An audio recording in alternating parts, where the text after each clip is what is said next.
Good afternoon, hello, welcome to the OMNI Coalition News Show, aka TOCNS. After a long time, we're finally back with this. This show is an amalgam of strange, weird, bizarre, off-the-wall, and otherwise things you don't normally see anymore from most news sources these days. During a time of political overabundance and divisiveness, we present you with more unifying topics to discuss. For links to those articles, music, and anything else potentially interesting, check the underbar of the description below. Anyway, I am Xander. Today I am joined by Mr. Wick, a.k.a. Rhombuster, a.k.a. Big Fist, a.k.a. So many a.k.a.s. I don't even remember anymore. Like, if there's one thing we at TOC are known for, it's the superfluous amount of nicknames we give each other. But we also have Loki Lycan, which appears to be AFK. Anyway, today is Freya's Day, a.k.a. Friday. May the 12th, 2023.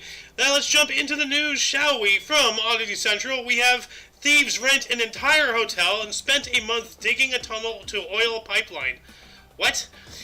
A gang of 8 was recently apprehended just as they were about to reach their goal, an oil pipeline, after spending a whole month digging a secret tunnel to it from their hotel. South Korea's Yonhap news agency recently reported the capture of 8 criminals who had rented an entire hotel in Shangju, North Shuttingjeon province, and spent an entire month digging a secret underground tunnel from it to a nearby oil pipeline. The plan is believed to have been masterminded by a former employee of Korea's state-run pipeline operator Daehan Oil Pipeline Corporation, who had been previously fired for attempting to steal oil from another pipeline. They had rented a hotel near their target under the pretext of wanting to acquire it, and spent most of their day digging using rudimentary tools in order to avoid attracting attention with loud noises. Wow. So they were determined, but like intense. Yeah, but see, think about it. The oil pipeline, it's very pressurized. What are they planning to do? Like, just break into it and just get, hold a bucket up? Like, how do you steal oil from a pipeline? Like, well, not to mention, it's not like you could weld a tap onto it. That would just be dangerous in and of itself. Well, yeah, because isn't oil flammable? I'm pretty sure it is. Like, no matter what you use, you would set that on fire and it would just blow up. Yikes! Well, from the pressure. Let's be thankful that they caught him before anything could happen. So, yeah, they could have easily taken down that whole entire hotel, which that would cost a lot of people their jobs and whatever staff was still in there. Yeah, it says here it is believed that they surveyed the hotel for a long time before approaching the owner and making him believe that they wanted to take over the business. They rented it at a monthly price of 4.5 million won and immediately closed down the building and started digging in the basement of the building. They only work with shovels and pickaxes to keep the noise levels down, but eventually they approach their goal. So, for further reading, please, go to the underbar in the description below. The link to this and every other article of today's episode is down there. They put in the work into making all these articles. We just read it to you, so please go give them their appropriate, well-deserved foot traffic. But that's wild. So, that is wild. Let's move on up. Oh yeah, this is the thumbnail of today's episode. More from Oddity Central. 22-year-old man married his 48-year-old former teacher. Okay. The marriage between a 22-year-old Malaysian man and his 48-year-old teacher, a former teacher, has been making news headlines in Southeast Asia. Keep this in mind, guys. When she was his age, he didn't exist for another 2 years. Okay, that's creepy. I'm sorry. Oh, that's just yeah. Yeah. I'm all for not discriminating against an age gap, but let's be reasonable with that age gap. Yeah. Anyway, it goes on to say this Muhammad, is a rather big one. Yeah. Muhammad Daniel Ahmad Ali first met his future wife Jamia Mode in 2016 in the classroom as she was his Malay teacher in junior high. There was nothing romantic about the relationship last the time, although the 22-year-old claims that he still remembers Jamila's caring attitude and closeness to students. The two lost contact during Muhammad's Form 4 class, but they met again by chance when they had to go to the headmaster's office and notice his former teacher. He said hello, but that was about it from 5. when Muhammad started noticing Jamala more and more, she texted him a birthday message that year and they started chatting. Eventually, Muhammad confessed his feelings for Jamala, but she rejected him because of his age and the 26-year age gap between them. But that didn't let a simple number stand in the way. But he didn't let a simple number stand in the way of love. So he pursued her. So Okay. I guess at least it wasn't her doing it. Like, I don't know. I mean, I don't think in Indian culture they would allow that. Number one, I'm not sure, so don't quote me on that. But number two, Yeah. So I can't say really anything because she rejected him the first time and he just kept going. So, I wish them the best. Like, but that's Persistence? still. I don't know. Yeah, like that's still like kind of wild there. So and Yeah, that's why just it's on the show. pretty wild. Yeah. But wish them nothing but happiness if they're gonna pursue further. Yep. All right. Let's move on up. More from Oddity Central. Grandfather becomes makeup beauty blogger to save young boy's life. Okay, that's a headline for you. I'm sorry, beauty blogger. Yeah, did that hurt your brain too? No, you kind of roboted, so I had to look at my phone. Oh, grandfather becomes makeup beauty blogger to save young boy's life. How? Well, let's see.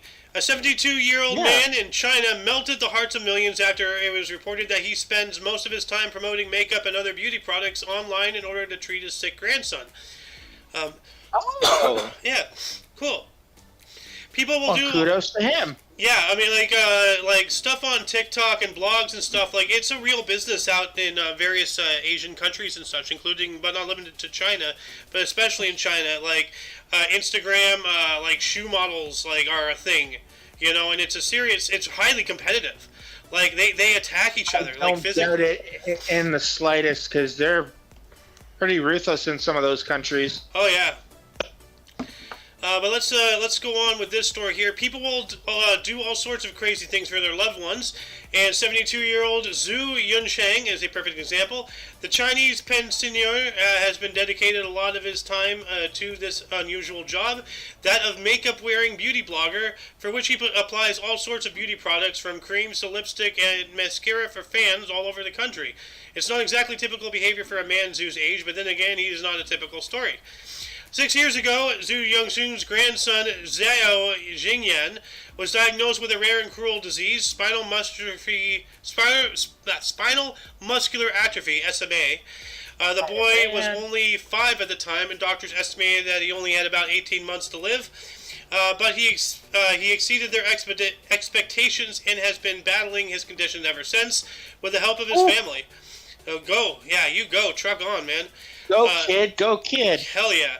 But it hasn't been an easy battle. Yeah, let's see here. The only drug used to treat Zhao's condition could only be imported from the U.S. and cost around 700,000 won, or $100,000. Whew. Oh my Jesus. God, that is horrible. Well, I mean, a lot of that must have to do with the tariffs, even though Biden has lifted those. But still, that's a really unfortunate that's the problem with drug circumstance. prices nowadays. Like, they're just terrible. They're just generally cringe. I thought I was an expensive child. I thought my drugs were like pricey because like my drugs for my ADHD are like upwards to like $90 sometimes. Yeah. Depending on how many pills I get. But this kid, holy shit, this is to save his life. Yeah. Not just like a day-to-day medication. Yeah. And it's like Kudos to that guy. $1,000. 100,000. Very unusual thing to do, but kudos to that guy for having. Well, he just proves he's a very good grandfather. Very. That is the best grandfather. Well, I mean, this has been a problem that I've been struggling with, and everybody struggles with. You gotta find a niche. What is not being done that you can do to stand you outside of the crowd, and get you some money flowing your way, well, that's the thing. Like, he clearly That's what found this it. guy- Yeah. That's what he did. He went and did. And That's what the what's that one lady? The Skyrim grandma. She did that too. Oh yeah. What about that grandma who played GTA? There was her as well. Yeah, that was awesome. Because you don't see too many elderly people playing like nowadays games. Yeah. let alone But- games at all outside of Yeah, that too. Well, I tell you what. That is Scrabble. I tell you what, it threw me for a loop the first time I saw my dad watching YouTube shorts on his phone while the TV was on. I'm like, what the hell are you doing acting like a millennial, you boomer? The man's 76 years old. He's acting like a teen. What the I can't escape it. What are you doing? What are you doing? Acting like millennial, you boomer. That needs to be a quote. Well, you can go ahead and put it in, or somebody put it in, because we're going to move on up to the next story here. More from Oddity Central. The United States' smallest bank has just 2 employees and no transaction fees. Oh, well, that's cool. I might want to try to go, join them, Wow. It says here, with just $3 million in assets, 2 employees, no ATM, which is an automated teller machine, no website, and no transaction fees, Kentland Federal Savings and Loan is the smallest bank in the United States. It's been around for over 100 years. Whoa, so this is nothing new. You most likely heard of the giants, J.P. Morgan Chase, Morgan Stanley, Citigroup, Wells Fargo, and Bank of America, to name a few. But what about the smallest fish in the pond, so to speak? Well, at the opposite end, we have Kentland Federal Savings and Loan, officially the smallest bank in the United States of America. Founded back in 1920 by the great-grandfather of its current CEO, this tiny financial institution has only ever had 1 branch in Kentland, Indiana, and has only offered 3 services: obtaining a home mortgage, opening a savings account, and opening a certificate of deposit. So not even a debit, only a savings. So don't go to that bank if you want to. Well, do they even have ATM? Well, not a debit card. Do they? No, they wouldn't. So. Yeah, no, they. That's a very niche bank. That bank is like. Yeah, that bank's just like the kind of bank that you would want to save your money in. Yeah. Well, I mean, the other side though is because it's so small and only $3 million in assets. If you put your money in that and they fold, what's going to happen? Like, is your money gone? Like, you don't want to go too Most small likely. because that's the other side. That's not good. You No almost bueno. you gotta be careful with a bank like that. Yeah. Like the idea of it's cool, but you gotta be cautious. Yeah. Well, I guess it'd be Especially like, doing if you have the money, to have multiple accounts, why not, indulge yourself, put a little bit in there, and as you do with all your other accounts. So, that's interesting. Now, we go from the world's smallest bank to the world's largest hot pot restaurant, which occupies half a hill and can serve up to 5,800 people. Look at that. Holy crap, that's all a restaurant. Wow. That is enormous. Ooh, Yeah. that's incredible. Yeah. Don't mind if I indulge myself. Yeah, I'd like to try that one day. What is this? It is a hot pot restaurant. Whatever hot pot hot restaurant pot. is. Yeah. I believe that's an Asian thing. Well, yeah, I can see, was it Chinese characters or something? Right there? Yeah. So, I believe it's like just a big pot, and it's got all sorts of different meats, veggies, and then they're just cooking together. Nice. huh. I believe that's what it is. Don't quote me on it. Like, people do your own research.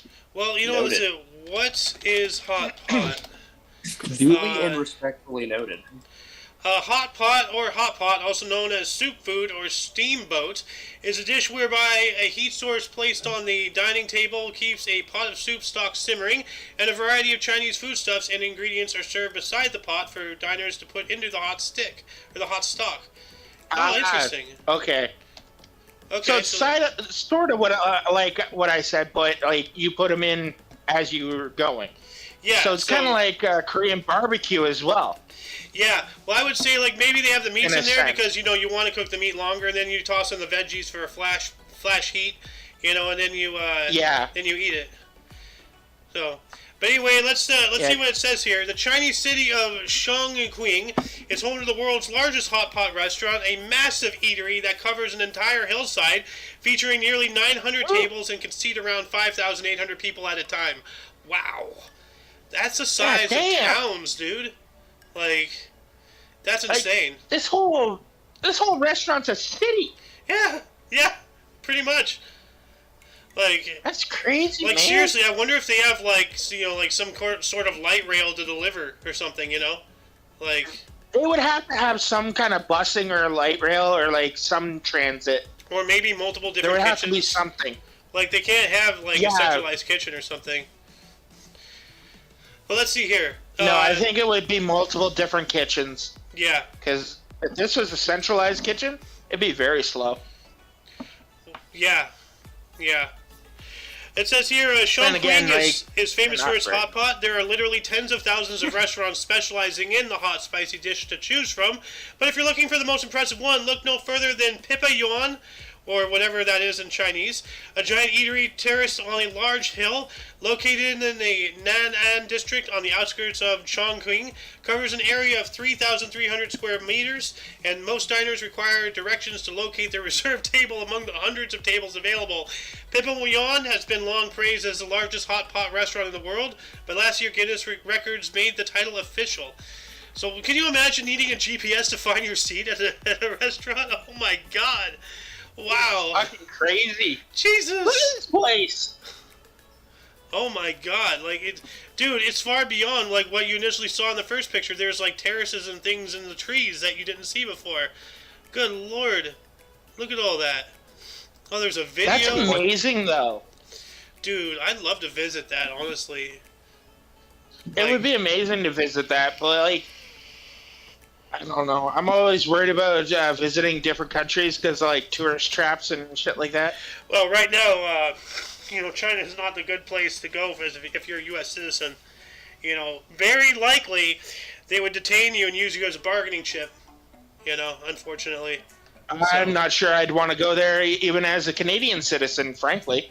Oh yeah, well even Canadians actually no, you Canucks you might get it off easy because Justin Trudeau is in Winnie the Pooh's pocket. So. Oh, is he now? Oh, definitely. Fuck sakes. Well, I mean, like you've heard about all the Chinese police stations everywhere, especially in Ottawa. Oh, I haven't heard any of that. Like, Oh I my don't god. tend to.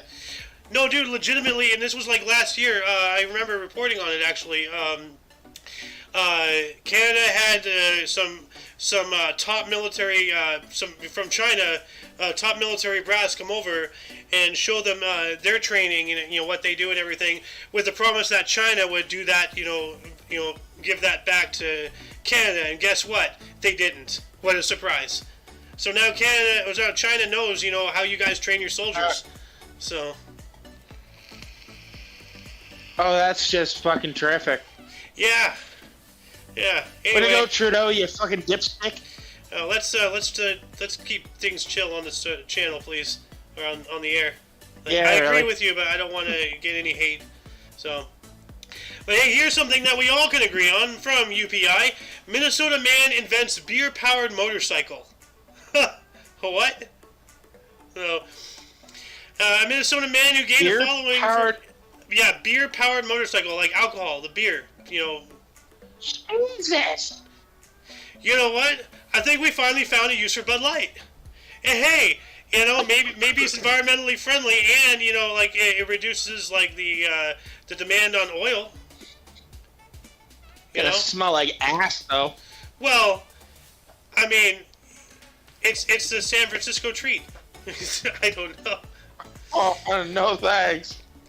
It ain't Race-A-Roni. San Francisco. Yeah, well, that's what San Fran smells like. I'll tell you that much. Probably smells worse than ass. Anyway, let's move along. A Minnesota inventor who gained a following for his unusual vehicles unveiled his latest creation, a beer-powered motorcycle. Kai Michelson, whose previous inventions include a rocket-powered toilet and a jet-powered coffee pot. What the hell? Wow, this guy's a nut job. Why? I need to become friends with him. This is awesome. He said the beer-powered motorcycle he created in his Bloomington garage has a 14-gallon keg with a heating coil instead of a gas-powered engine. What? This Like, guy's living dangerous. Don't drink and drive, kids, but you can drive a drink, I guess. So, Drive on a drink. drive on a drink. Oh man, what a way to show up to a kegger. Bring a keg while driving a keg. Yeah.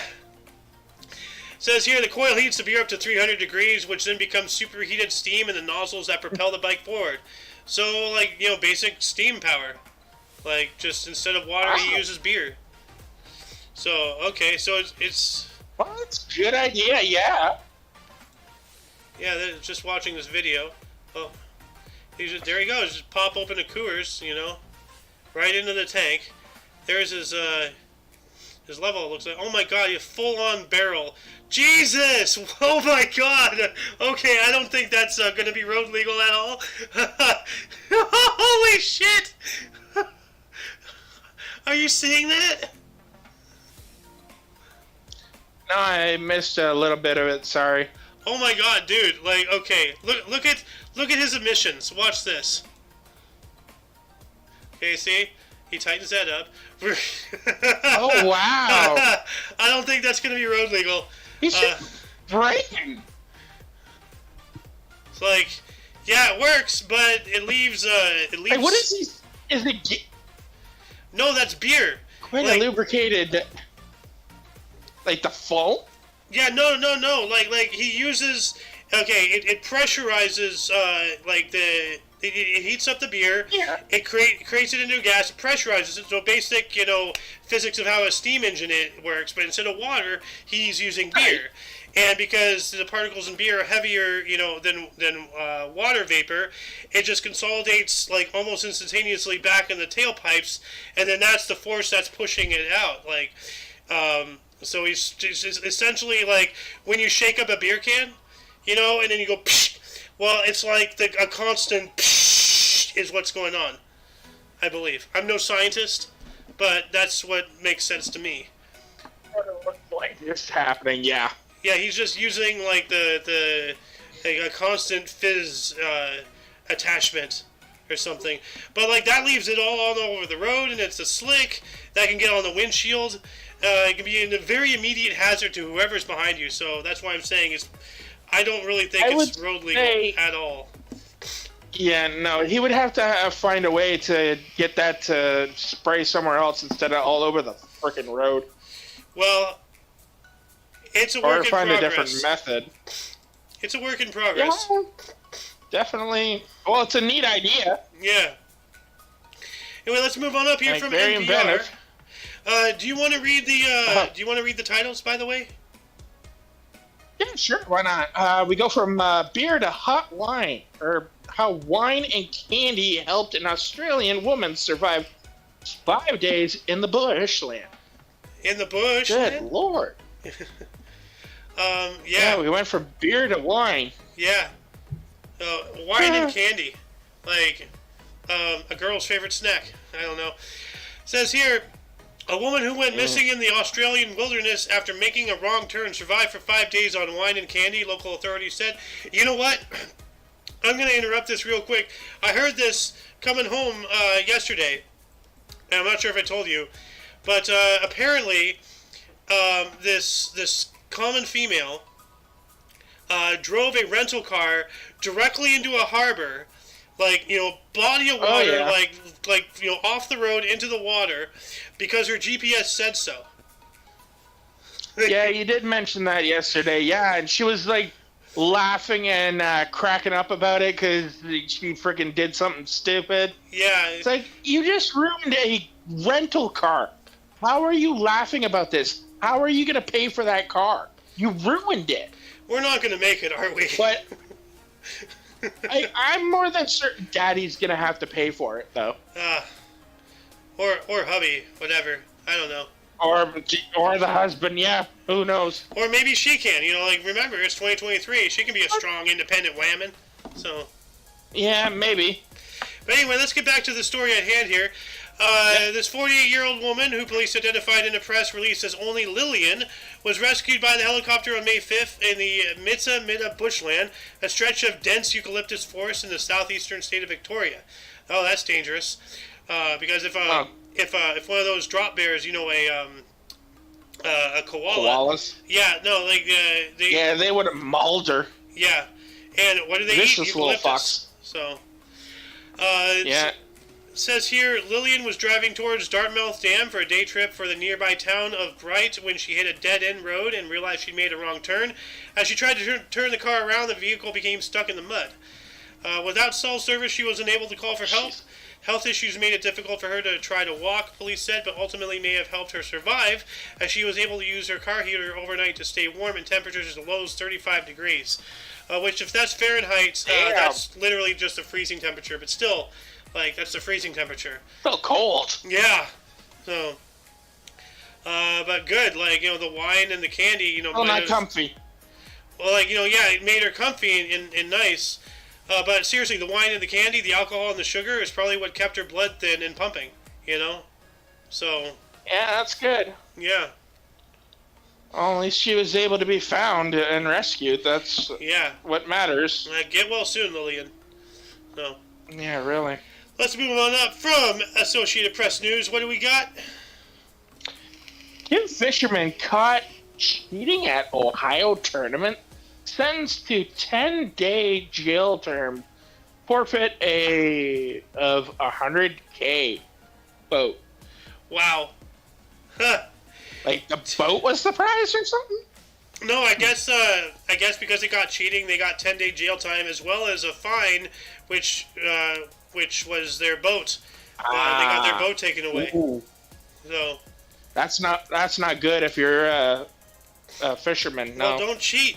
Yeah, really. I've heard they cheat by just putting a little weighted lure inside the fish, just to get a better weight on the fish. Oh, yeah. Well, maybe that too. Yeah, they just shove it inside the fish's stomach. I mean, this. Before we get on with this story, once again, this reminds me of this one is personal to me.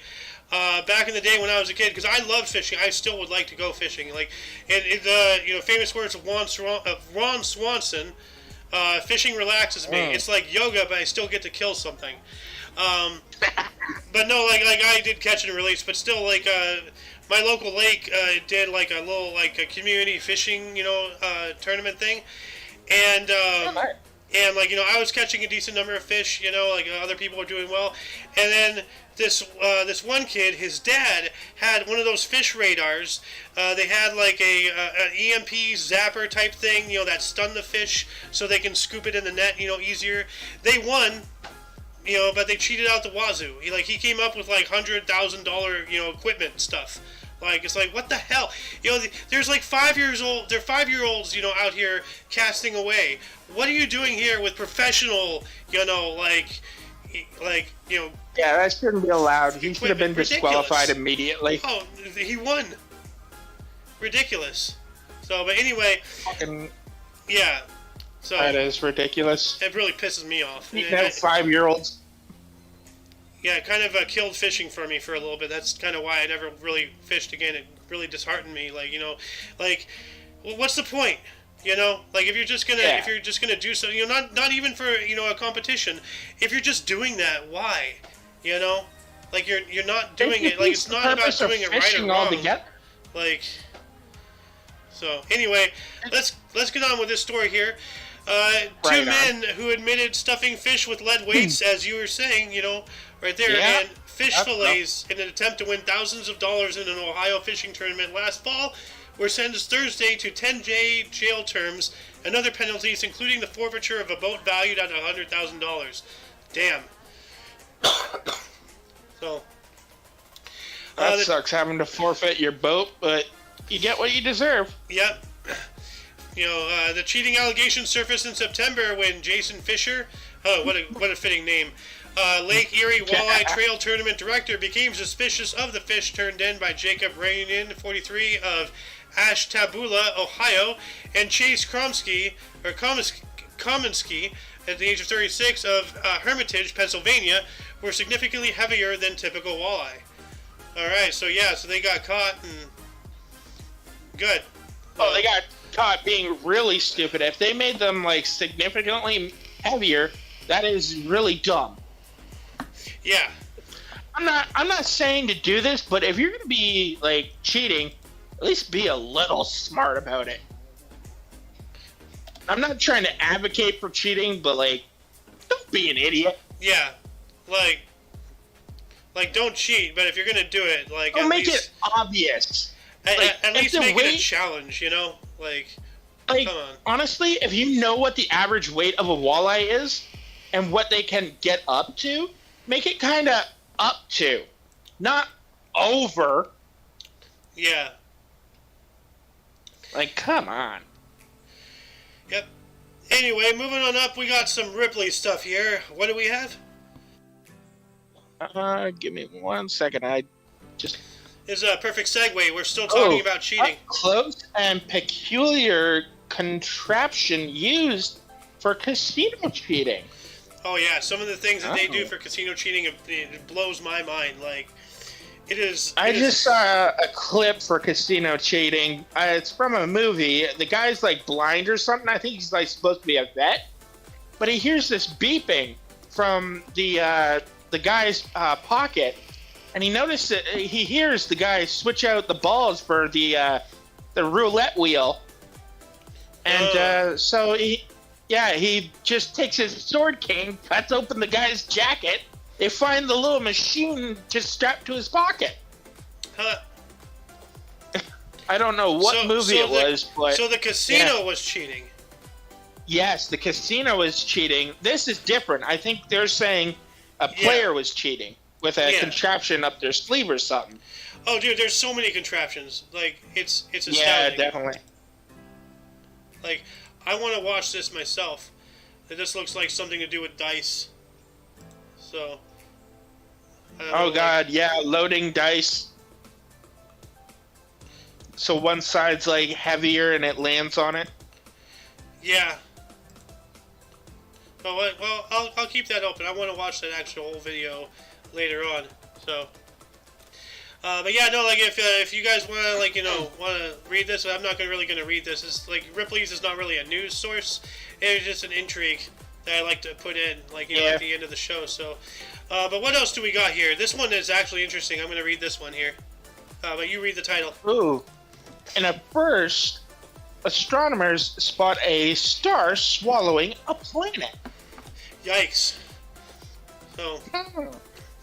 It says here, for the first time ever, astronomers were able to see a planet being consumed by a dying star. Up until this point, scientists have only observed the moments before and after a star engulfs a planet. So we actually see the consumption.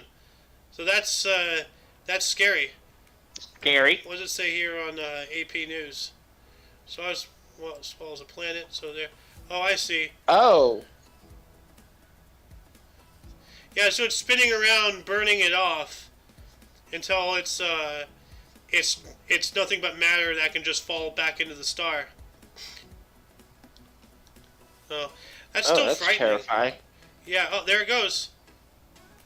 Right there. And then it's re-glowing because all that new matter. Lord. All that new matter, all of a sudden, introduced into the system and causes a sudden, reignition type thing. So. That's wild. And then last but not least, what else do we got here? We got 3,000-year-old artifacts discovered in ancient well. Huh. All right. Well. Yep. Archaeologists in Germany recently found a 3,000-year-old well near Munich with a treasure trove of items that may date back to the Bronze Age. The wishing well, which researchers believe was used for rituals, certainly contained finely crafted ceramics, jewelry, and other objects, according to the Smithsonian. The well was discovered during an excavation in the area to prepare for the construction of a distribution center. Located in... Oh, that's cool. Yeah. Actually, did you hear the story about how they found... King Edward II, I think. They found a king under a parking lot. Yeah, like you know, like they so cool. they went through all like the text archaeology and all that stuff, and then they figured out, okay, Excuse me. the church he was buried in was over here because it was a long ago lost church, and then they discovered that the grounds was now a parking lot, and then they did, you know, map overlays and all this other archaeological science mumbo jumbo, and then they just dug a hole straight down. There's the king. You know, there's the skeleton. It was crazy. Awesome to find him though. Yeah, could you imagine just going to that parking lot every now and then, like, you know, you park in the spot like you're on a grave of a king, you know, not just a grave, but a grave of a leader. That would be astounding. Yeah. To find out that your parking space was right under a king, or over top of a king. I mean. Yeah. Under a king, that'd be like the coolest news to ever get. Yeah, no, dude. Like, dude, that's why I say, like, you know, crazy stuff happens every day. Like, you know, people have got to just open their eyes, open their ears, and, like, you know, let stuff come to them. Like, stop seeking out information. Let the world soak into you. Because, like, man, there's a lot of crazy stuff out there. Like, you know, including this. Like, it says here, located in Germering in Bavaria, over 70 wells have been uncovered by archaeologists, according to the Bavarian State Office for Monument Protection. These wells were created from the Bronze Age to early Middle Ages and were used to supply water to the area. The wishing well in particular is unlike the other wells in that it has included bronze clothing pins, ceramic bowls, cups, and pots, metal spires, amber beads, a bracelet, and other items. So, wow. That's cool. Look at that. It just makes me wonder, what were all these items doing down there? Well, I mean, like, you know, maybe somebody, like, you know, like in case of, like, the bracelet or something, like it slipped off while you're getting water, you know, or, like, you put something on the edge and it fell off, or, you know, you intentionally throwing it into the well. Yeah. Like, maybe somebody fell down there, and who knows, like, so... there could be a number of reasons, really. Yeah, but that's awesome. Oh, actually, it says here, it is unclear exactly what people's mindset was 3,000 years ago. However, the ritual may have been intended as sacrifices for a good harvest. So maybe they threw them in as, like, you know, like a wishing well. You know how you do with coins, the wishing well? Well, you know, they throw in, like... Instead objects. Yeah. I get it. Yeah. Just random offerings to try and have a good harvest. That makes sense now. Yeah. Well, that's all cool. That's cool, though. Yeah. Yeah, once again, like, actually, I'm going to mention it here. That concludes the show. Once again, you can check the underbar in the description for any links you may find interesting, including but not limited to all things Omni Coalition, which in itself includes a link to Mr. Wick, you know, Rhombuster's YouTube, as well as Instagram and Sohen's Twitch, and Zero Arrow's YouTube, I believe, like, you know, and mine, and, you know, anybody else who is an affiliate. Like, I think I need to update the links again. So, anyway, for your dose of the difference, we stream every Tuesday and Friday at 3 p.m. Pacific Time. For all of you and all of us, I am A.O. Xander. I am Mr. Wick. And Loki is Loki. Is he there? Did his mic crap out again? Looks like it. Connection crapped out. My apologies. It's alright. Hey, you're alive. Yeah. Good. And of course I'm alive. Yep. And of course you, viewer. And until you catch us next Tuesday, or if you're interested in some history, we have a history show every day at 11 in the morning Pacific Time. We also have another episode of The Kick Peanut coming up. We have a lot more to talk about. You know, we have a backlog of information, actually, and we might actually have some more people joining up for that. Coming up on Sunday at 3 p.m. Pacific Time. Anyway, until whenever you see us next time, until then, don't forget to look right and left at every intersection, rate 5 thumbs, and subscribe. Toodles!